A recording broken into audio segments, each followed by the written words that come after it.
Hi, I'm Natalie Jill, fat loss expert turned high performance coach. When odds are stacked against us, how do we shift and create everything from nothing?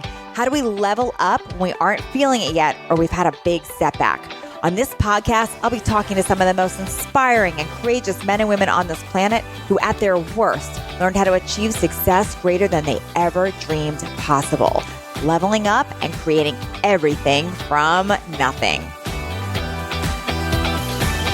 INQ is a national poetry slam champion, award-winning poet, and multi-platinum songwriter. His groundbreaking achievements included being named to Oprah's SuperSoul 100 list of the world's most influential thought leaders, also being the first spoken word artist to perform with Cirque Du Soleil, and being featured on A&E, ESPN, and HBO's Deaf Poetry Jam. He's inspired audiences around the world through his live performances and storytelling workshops.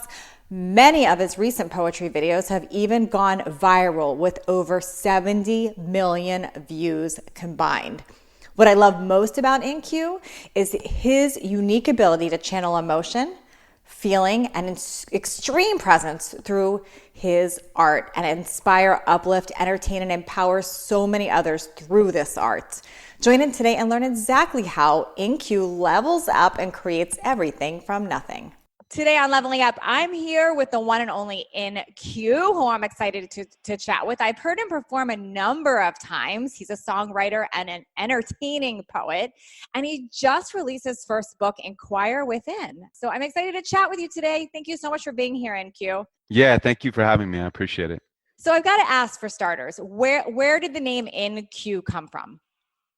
So INQ I was given when I was 15. It was a nickname that my buddy Jay looked at me and he said, you should be INQ because you're always asking questions.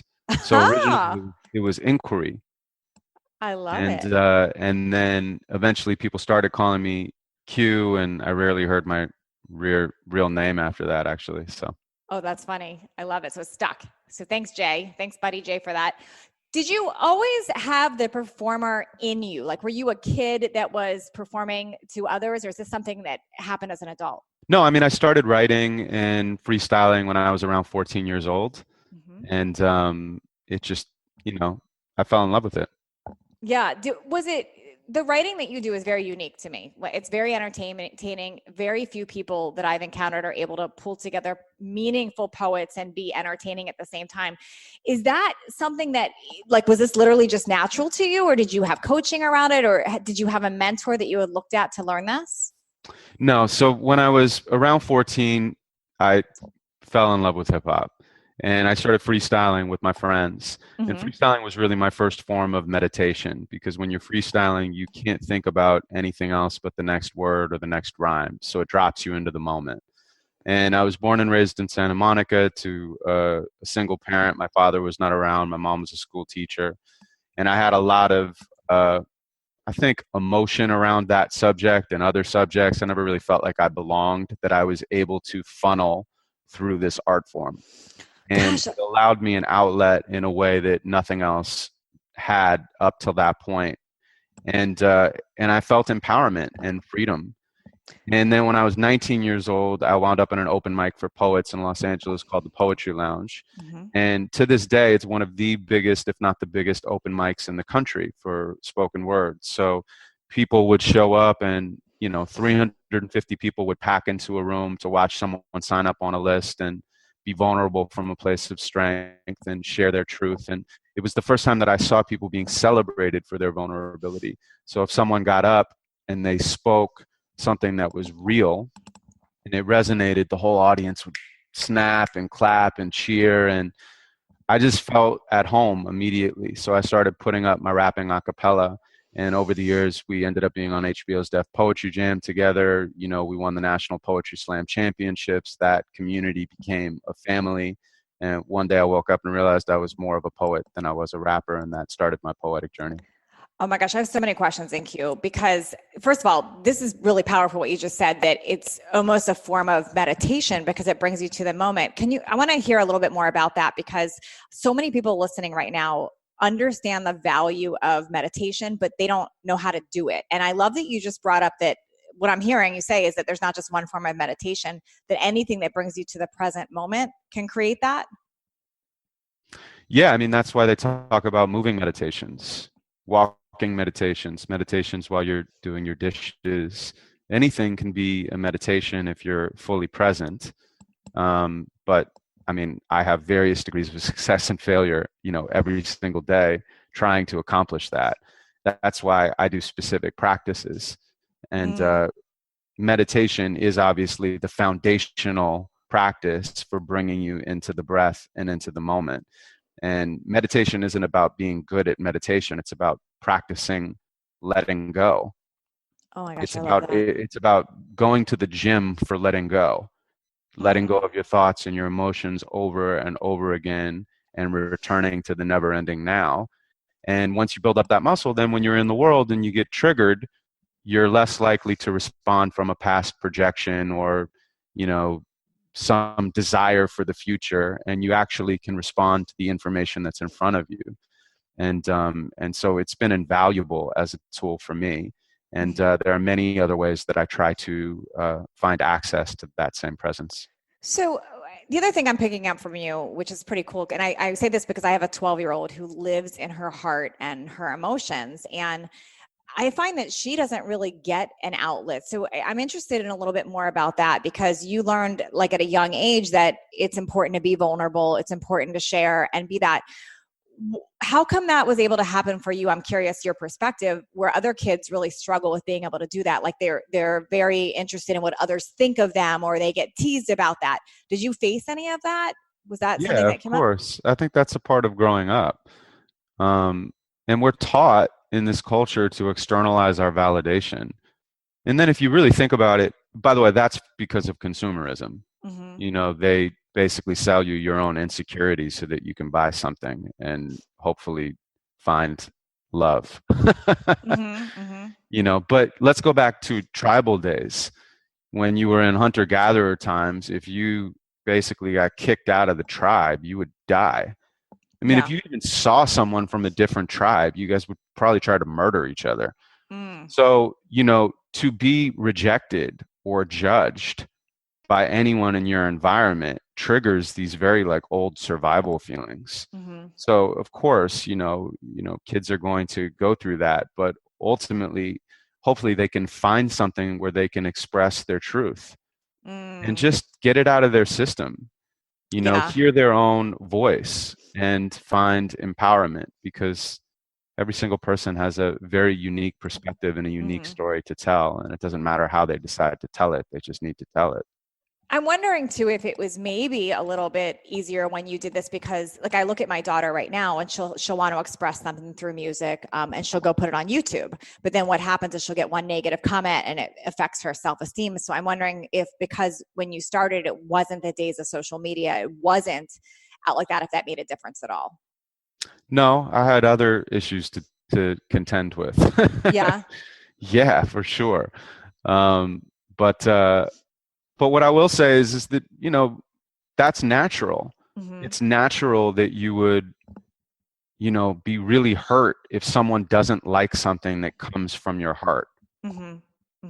So I think that this idea that we're supposed to be invincible towards other people not liking something that was really from our heart and our soul, and we were vulnerable. If we're vulnerable and someone throws it back in our faces, that's a horrible feeling. Yeah. But you're not going to please everybody. And that's a lesson that we all have to learn. And if we don't learn that, life is a miserable experience, because you're running around trying to get everyone to love you all the time. And if you're not willing not to be liked, you'll never truly be loved, because even if they love you, they won't love the true you. Yeah. We shouldn't be adapting to what we think other people want or what we think we should be, our self-image. I mean, it's so exhausting. There's so much energy to hold up this mask and to hold up this armor. And, it's a horrible, horrible time filled with pain and suffering. I'm not disregarding that in any way. But I will say that there are some good things that are coming from this. And one of the good things that's coming from this is that people are less likely to hold up this perfectionism thing. celebrity culture is boring to me. It really is. Like, everyone pretends that they're perfect. We put our heroes on these pedestals and then resent them when they don't live up to our imaginary expectations later. Our whole entire culture is built on looking up to people or down on people. We never look at people.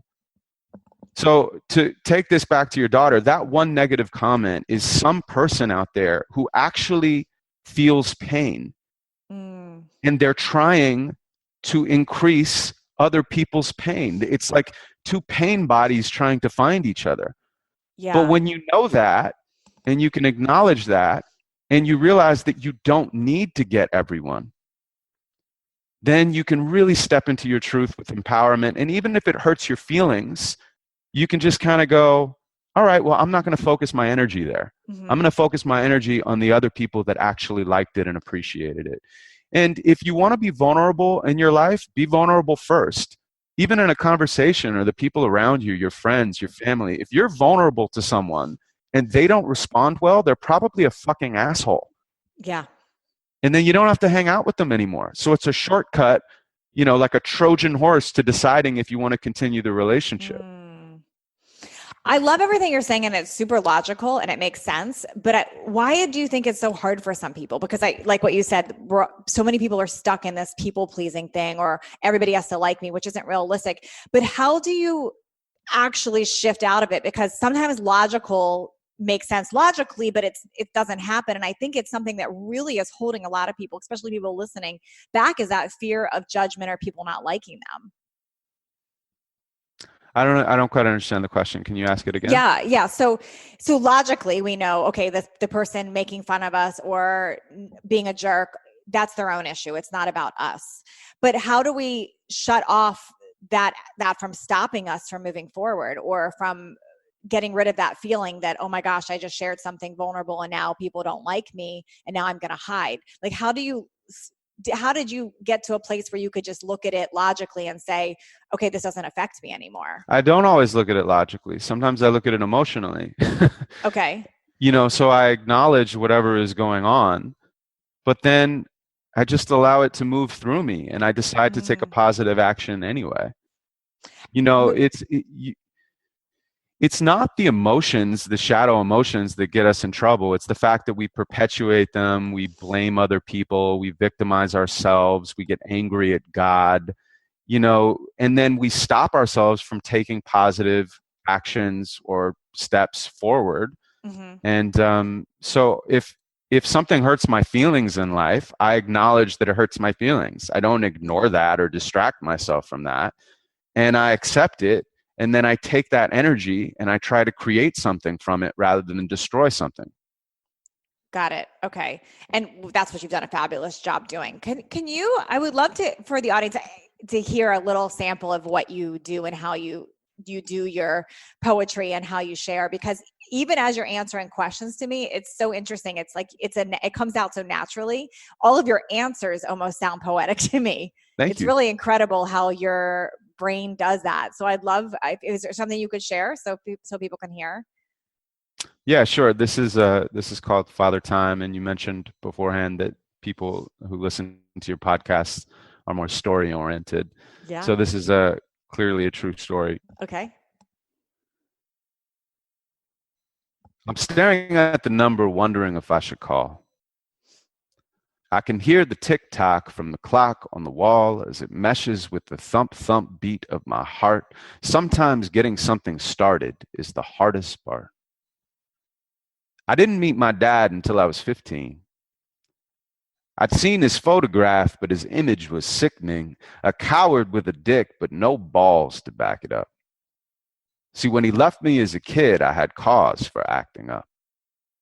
The funny thing about hate is the person you hate doesn't feel that hate. You feel that hate, but wait. The weight can be too much for a person to take, and personally, I was hurt, so I just locked it away. I was angry all the time, and I didn't know why. I couldn't handle my rage, so I would hide it inside, pretending everything was fine became a daily pastime. Time passed, and I started to believe in my own lies. I took it out on my mom because she raised me alone.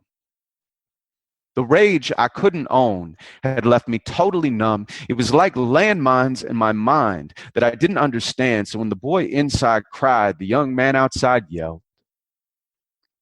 I think I learned about my masculinity from TV. The people weren't real, so I knew they couldn't leave me. I'd sit there for hours right in front of the tube. The images that I saw were my depiction of truth. It was manhood in a box, and I bought into it. The censorship of anything inside of me that's sensitive. The sentence is a lifetime of tears, suppressed in a stone face, an overblown ego they've distracted to a paper chase.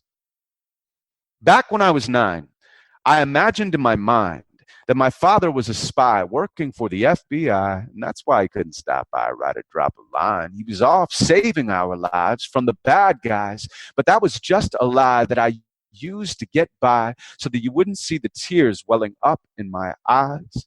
When you're rejected by the person that you're created by, you secretly feel like you don't have a right to your life. I thought if I confronted him, then it would make it all right. But since I couldn't forgive him, it just recycled my spite. I remember meeting him for the first time. Every time a person passed by, I would ask, "Mom, is that him? I look a little like him, right? No? Oh. What about that guy?" And that was what it was like to meet the man that gave me life. To shake his hand and look into his eyes. We talked till he apologized, then said our goodbyes. I walked away on my own and I began to cry. Now, for years after that, I acted like it was all resolved. I told him what I thought, so I figured problem solved, but it just re-evolved. My insecurities were eating at my mental health. I took it out on the world because I hated myself. That's when I finally decided I needed some help. I opened up. I started writing and sharing about my past. I got honest with myself and I started chipping at my mask. I looked into the mirror and confronted what I saw, accepting the reflection by embracing every flaw, then directing the connection into breaking down the walls by reflecting the perfection of the God inside us all. I stopped focusing on everything that I had been hateful for and started focusing on everything I'm grateful for. And personally, there is a lot you can be thankful for. If pain is dragging you down, just cut the ankle cord. That's when the weight lifted and I really started living. That's when my hate shifted and I really started giving. It's when my fate twisted. It was like an ego exorcism. Your mind state can be the most powerful of prisons. My father never played catch with me or gave advice. But if nothing else, that man gave me my life. And that's enough for me. If that's all he can ever give, because I'm appreciative for every day I get to live. And even though I don't need my dad to validate me, I thought that I should write this poem to thank him for creating me. Because every moment that we are alive is like a gift. And if that's not enough to forgive, then what is? I'm staring at the number, wondering if I should call. I can hear the tick-tock from the clock on the wall as it meshes with the thump-thump beat of my heart. Sometimes getting something started is the hardest part. I pick the phone up, the dial tone begins to sing. I punch his number into it and it begins to ring. Ring. Ring. Hello, Mike. Hey, man, it's Adam. Yeah, your son. Wow. Incredible. Thank you. So talented. So, I mean, gosh, just how you're able to express yourself that way and just draw feelings and emotions in other people. It's such a gift that you have. Really Appreciate brilliant. And I would love to be in your mind to see how you're able to do that. I wonder if that is something people can learn, because it sounds like it's just a natural to you. That's how your brain thinks. That's how you No, I process. mean, I do workshops all over the country and the world. I mean, at least before the quarantine. Yeah. So people And can actually learn. They can learn how to do this. yeah, but they don't even need to come to the workshops. I mean, the workshops are a very specific experience, and we'll continue to do them on the other side of all of this. And Hmm. we'll probably do digital ones as well. But really, it's about people choosing something that's moving and meaningful to them. I don't Yeah. really have any rules for poetry. I think if you intend it to be a poem, it's a poem. And if you choose something moving and meaningful that you wouldn't necessarily talk about at a dinner party after 15 minutes, something that really charges you, Hmm. then the rest of the poem will almost write itself if you give it enough time and space. Mm. You don't need to have rules. It doesn't need to like rhyme. It can rhyme. It could be long. It can be short. It just has to be real. Yeah.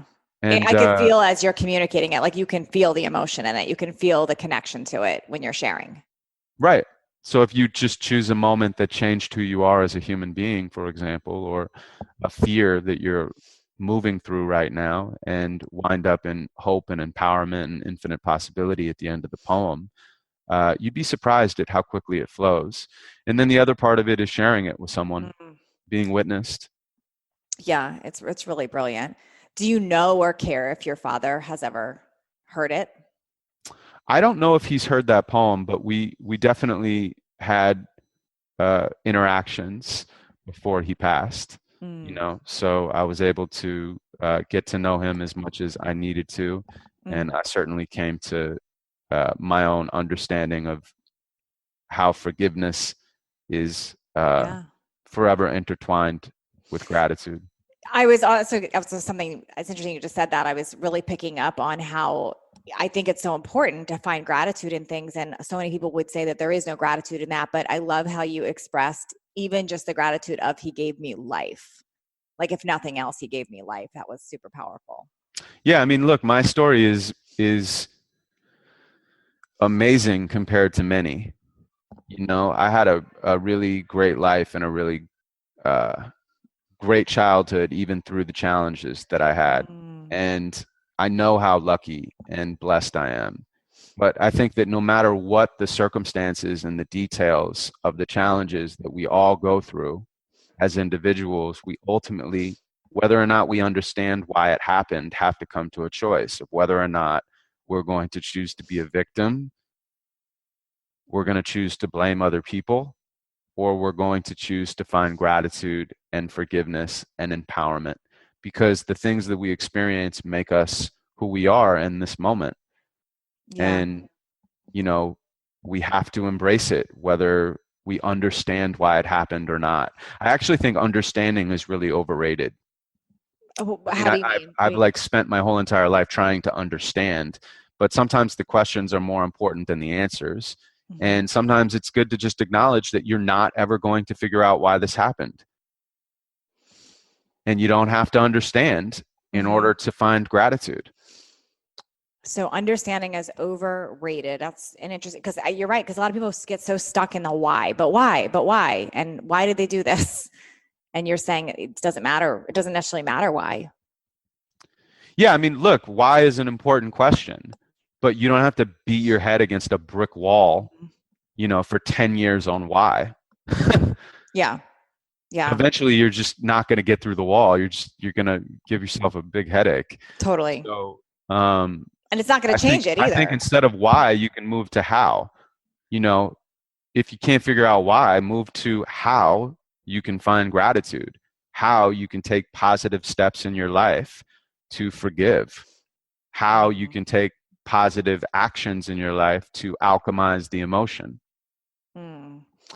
And can you tell me about Inquire Within? Why did you want to write that? Um, well, about a year and a half ago, we decided to write a book. And I've been, as I said, traveling around the country and the world. We've been doing 70 shows a year. And so these poems that I've been writing have always been living, breathing documents for me. and they would change as I would change. They would evolve as I would evolve. I would edit them, years after I wrote them. I would stand on stage and say, I don't like this anymore. I would take it out. I don't believe it anymore. I would always give myself the opportunity to change what I believe and remove them from my poems. And yet I never had a home for my art. And so I was kind of like this weird person that would show up and, perform or do a workshop, and people would have these really, really intense transformational experiences. And then I would just disappear. I wasn't extremely active on social media, which we've now started to do. But, I would do videos. I've had viral videos. I've had multi-platinum records for songwriting. I've won many awards. I was the first poet to perform with Cirque Du Soleil. I mean, I have an enormous, list of things that I've accomplished, but I never had a product that anyone could buy and share and own.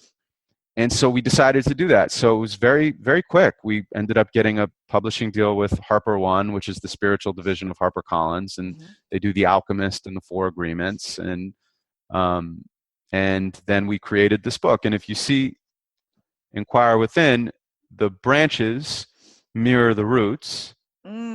And if you turn it upside down, the roots become the branches, and the branches become the roots. And then when you turn it to the side, it's lungs. Oh, wow. Wow. You really find meaning in everything. That's pretty incredible. And the two halves of the book are inhale and exhale. So inhale is the personal poems. It's kind of like my poetic hero's journey. And exhale is the social and political stuff. And it's all of the stuff that I've basically brought together over my whole entire career. And there's a very specific conceptual through line to the book. And then we have 60 illustrations by a guy named Musta Sharik. So it kind of has my style, but mixed with the Shel Silverstein-esque type of a thing. And then we also did the audiobook where I'm like reading all of the poems for 2.5 hours, basically, so people can hear me read the poems whenever they want. And ultimately, it's about if you change yourself, you change the world. And it's about going inside to find your answers. In this culture that we're living in, if I don't know something, what do? I look on Google, or, I consult a coach, or I ask a friend.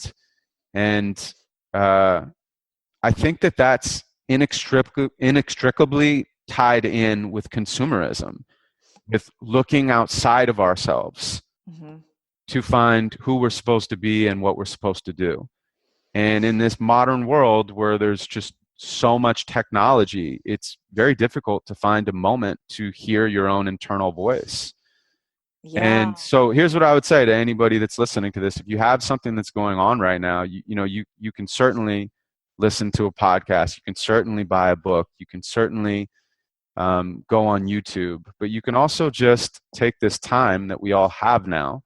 And if you have the time, it's a privilege, because it's a privilege to quarantine. If you have this time, you are blessed. And just sit by yourself and wait for all that external noise to fall away so you can hear your own true voice rise to the surface, because that's going to give you your purpose. It's going to give you your passion. And I hope that Inquire Within is a window for people to hear their own voice. This is so beautiful. And I love this is so timely, especially with what's going on in the world right now, because it's so interesting that before the quarantine, before coronavirus, everybody, you would say that their biggest objection was time. You hear it all the time from people like, I don't have the time. I don't have the time. I don't have the time to learn this.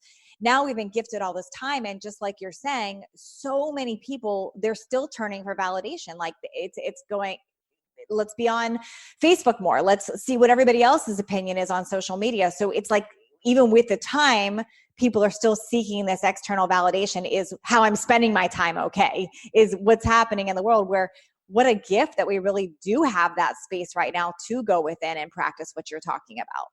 Yeah, the real question is, what are you going to do with your time? And by the way, that is a universal question. What are you going to do with your time? It is a fucking miracle to be alive.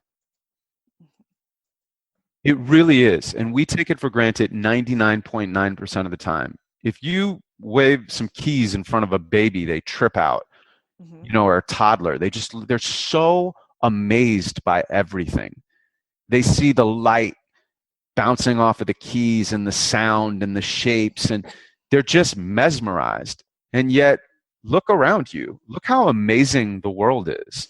All of the shapes, all of the colors, the way that the air hits your skin, the next breath that you take into your lungs. I'm hearing a siren in the background. Life is happening, infinite possibilities in every single moment. Mm-hmm. The way the taste is in my mouth. I mean, like, it is really an absolute privilege to be here. What are you going to do with your time? Mm-hmm. Yeah. And like you just gave the example of babies, I think children and babies are hyper present. They really truly live in the moment. I notice that with pets too. Like my dog is very in the moment. And it's interesting how we waste time. So many humans tend to waste time and not see the gifts that as you're expressing them. Yeah, I mean, well, babies are closer to creation. Mm-hmm. They're closer to the infinite possibility. They're closer to the empty space. And they don't have an identity yet to get in the way of them experiencing the world and experiencing the present moment. Mm-hmm. And dogs don't care, for the most part, like, what you think about them. It's not like dogs often get their feelings hurt. Right. No, they just they come right back to the moment. It's like that whole thing. Like, Obama's dog doesn't know that, like, Obama was the president. Right. He's So, just like like, you just love, and so that's why animals are so amazing, because they mm-hmm. bring you into a meditative moment when you can really connect with them. Yeah. And one of the things that I was going to say earlier about the celebrity culture that I hope is starting to Mm-hmm. fall apart in all of this is, the technology isn't perfect anymore. You watch the news and people are like, basically like, live streaming from their house, and you see their libraries behind them, or there's stuff in the corner, or their kids run into the room, and you just kind of realize, wow, like, even the smartest people in the world, they're all schlubs like us. All of the celebrities, everyone's wearing pajamas, everyone's trying to figure it out. No one knows what's going on here. Mm-hmm. And hopefully that leads us to more true, authentic connection, compassion, and empathy, because empathy is what the world needs most right now. So do you personally, I'm curious about your habits, because you're very grounded in this space and in the understanding of being present and creating and going internal. Do you find yourself having to block yourself from looking at external sources? Like, how much time do you scroll social media or look at news, or how do you practice around that? Well, I mean, I've had to promote for the book in the last 2 weeks. I mean, the book came out last week, and we've been #1 in American literature, and #1, 2, and 3, actually, in American poetry for like the past week or something like that. Mm-hmm. Which is awesome, and a real blessing. And we've gotten so many amazing responses from people, like really overwhelmingly positive, transformational messages. And I'm just like humbled and grateful for that. I think that once you make a piece of art, it's outside of you. So the art is more important than the artist. I actually have a line in the book about that. Mm-hmm. And I want to have a life of its own now. And I want other people to be able to experience it however they're supposed to experience it, not how I intended it.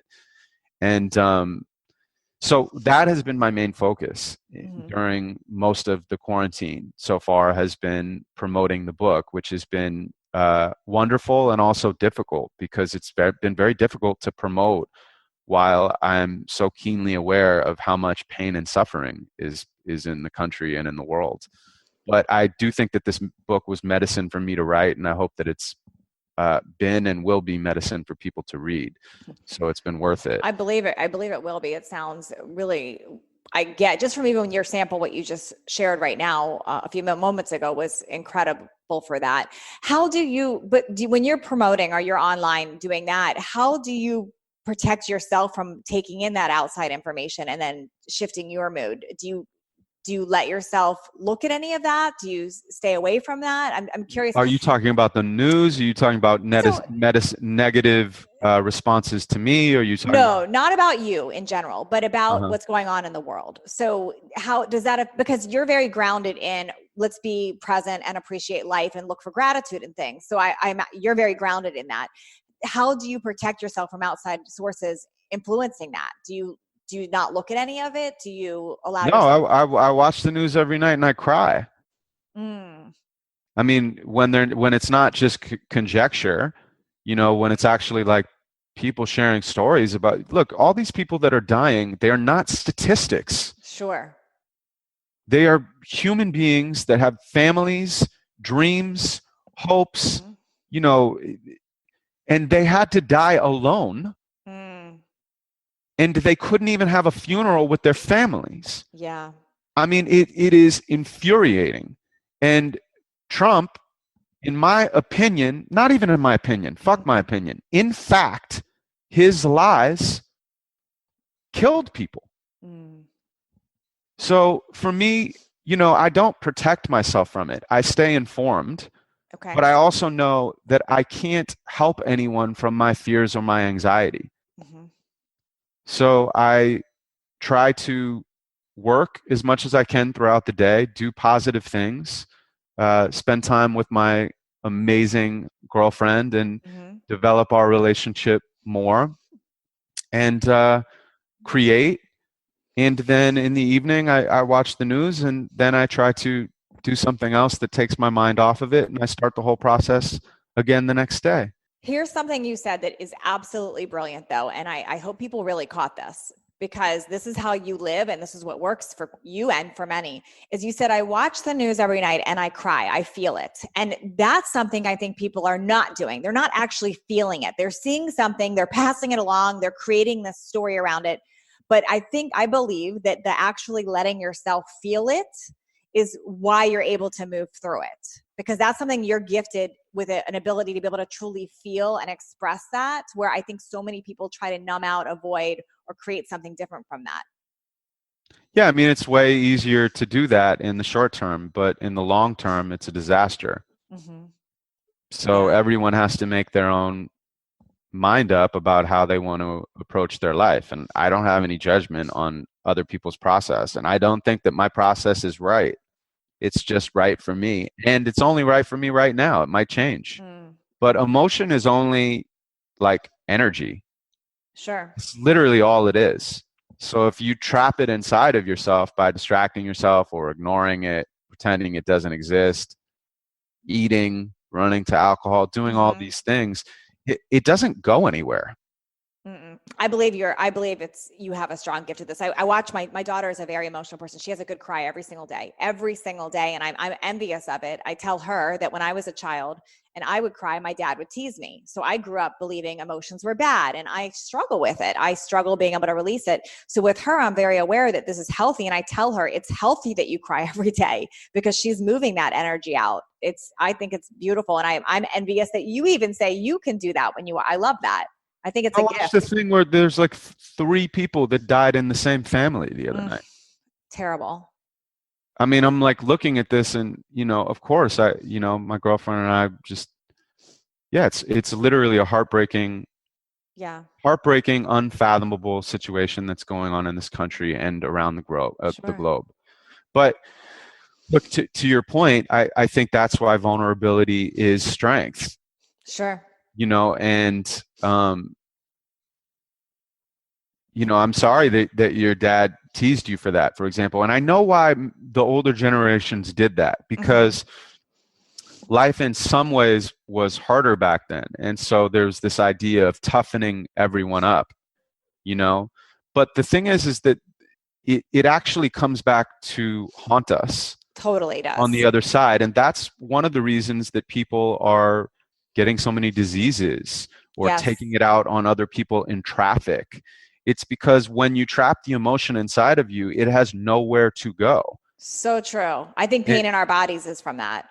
what's that? I think the pain in our bodies, a lot of pain is that. Yeah, I think a lot of it is too. Yeah. I believe that. As someone who's struggled with back pain and had 2 surgeries, I'm convinced that that's where that came from. So. Yeah. So, I mean, then I would like very humbly like offer that to you to find different outlets that you could do that would allow you to release emotion, whether that, Sure. that was meditation or whether that was body work or, whether that was some sort of a practice, or a spiritual coach. Yeah. I even think that's, by the way, why people go do ayahuasca ceremonies and shrooms. I also think there's an element of like spiritual partying or like that it's become trendy. So it kind of annoys me when people are like doing ayahuasca, like, on a Tuesday night in Los Feliz. But what I will say is that this is an ancient tradition. Yeah.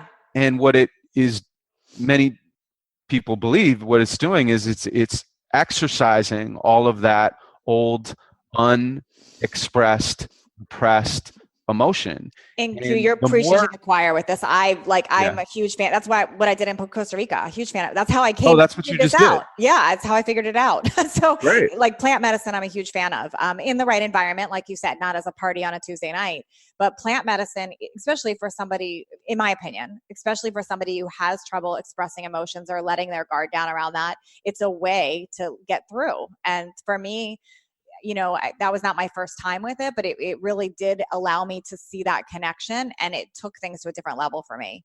Yeah. And look, and I think it's great, and I'm absolutely in support of it. I also think that, when I meet people who've done it 100 times, that's not me. Whatever, I'm like, dude, that's ridiculous. It's like, you're actually just becoming addicted to then this thing being your crutch to release your emotion. You need to find other ways. We're so afraid of our pain in this society that we get so far away from it that we don't even have access to it. So these things that we're talking about, they're hopefully access points that allow us to open up a window to our pain so that we can release it. But you don't want to get addicted to needing that access point. You need to actually learn how to open it up so that once you get out all the old stuff, you learn how to do it in real time so that when you do feel emotion, you know that it's okay and you move it through you. And by the way, anger too. Totally. Insecurity too, jealousy too, all of that. This is all a part of the human experience. And to ignore it is to ignore being alive. Yeah, it's really, really valuable information you're sharing. This is really helpful. Where can people buy your book? Where can they get it right now? So you can go to my website at in-q.com. Okay. You can go to Amazon. You can go to Barnes & Noble online, of course. We worked so hard to get it in all the independent bookstores. So hopefully they have it that people can still order digitally there. And then you can buy the audiobook right now. Yeah. And the audiobook is really, really special. I mean, we worked a really long time to make sure that we were doing justice to the poetry. And I think we did something that's really world class. My husband's been raving about it. He saw you on my interview schedule today. He's like, I just got his book. It's incredible. So that's amazing. I'm excited to dive in, and I hope everybody listening, it's the perfect time to be listening to him, reading his book. If you're not already following him, please do. He's so gifted. You've really opened my eyes to a lot today. Thank you so much for being here today. Yeah, thank you for taking the time. I really appreciate it. And to everyone out there, just know wherever you are, I'm wishing you a lot of love. Stay safe and be kind to yourselves and others. Thanks for leveling up with us today. Please share this episode if you found it helpful so others can join in. And don't forget to hit that subscribe so you don't miss out on future shows. And if you would leave me a 5-star review, I appreciate those so much. I read all of them, and it's how I know that I'm giving you information that you find valuable. And come interact with me over on Instagram at Natalie Jill Fit. I read all the direct messages and comments over there. Make it a great day, creating everything from nothing.